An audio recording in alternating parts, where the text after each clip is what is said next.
For another 4 years at least, it is not coming home.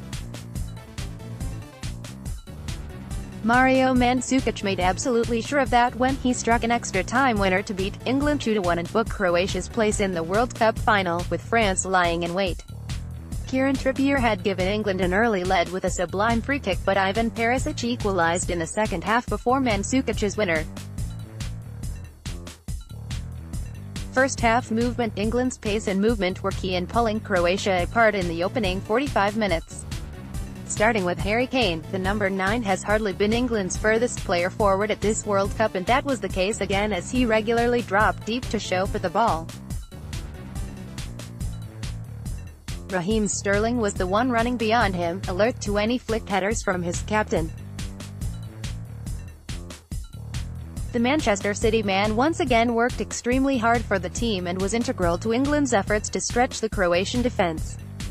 The long ball into space for Sterling was always on, keeping centre-backs Domagoj Vida and Dejan Lovren on their toes and running them ragged. Meanwhile, Jesse Lingard also found himself operating beyond Kane as well. The Tottenham striker would use his physique to receive the ball to feet before turning his man and running at the defence. He would then have forward runners on either side of him for options. However, England failed to capitalise on this strategy while it lasted in the first half, with the final ball or finish lacking. Raheem Sterling was a threat in the first half. Croatia switched gears. The two sides that emerged for the second half were almost unrecognisable from those that played the first. Croatia were desperate not to leave it late and came out on the front foot. England seemed to be caught off guard by their opponents' raised tempo and retreated to the edge of their own half. Zlatko Dalic's side gleefully accepted the bulk of possession and the upper hand that came with it. Indeed, England only had 30% of the ball in the second half. Luka Modric barely had room to operate in the first half, while Marcelo Brozovic was largely bypassed and Ivan Rakitic was far too deep. That all changed in the second period. As England backed off and invited Croatia onto them, the midfield trio were far more influential, taking up positions much higher up. The equaliser had been coming, with the Croats taking advantage of England's retreat, eventually scoring from a cross. From then on, the momentum was with Croatia and the Three Lions were rattled. They struggled in possession and, after being breached, looked even more nervy on the ball.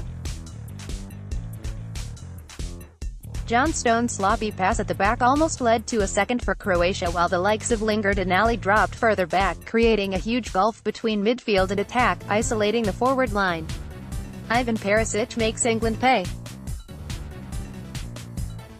Southgate falls short. The man who masterminded his young team's run to the semi-finals, turned a nation's pessimism into unchecked belief and inspired waistcoat Wednesday, must be called into question. He's shown himself to be tactically proficient at this World Cup and has conducted himself impeccably, but wasn't proactive enough on this occasion. His substitutions with England chasing the game were strange. Sterling always looked like a threat in behind, but he was hooked for Marcus Rashford, who failed to make an impact. Lingard and Ali clearly got worse as the game went on, but both remained on the pitch until the bitter end, while Henderson, who was most assured in possession, was replaced. Meanwhile, Kane's withdrawn positioning was increasingly bewildering. While he did drop off in the first half, he seemed to set up camp around the center circle towards the end of the game. He almost played like a holding midfielder at times, trying to feed balls through for the likes of Rashford and Ali. Southgate deserves credit for an unprecedented semi-final berth, but he must shoulder the bulk of the blame for this defeat.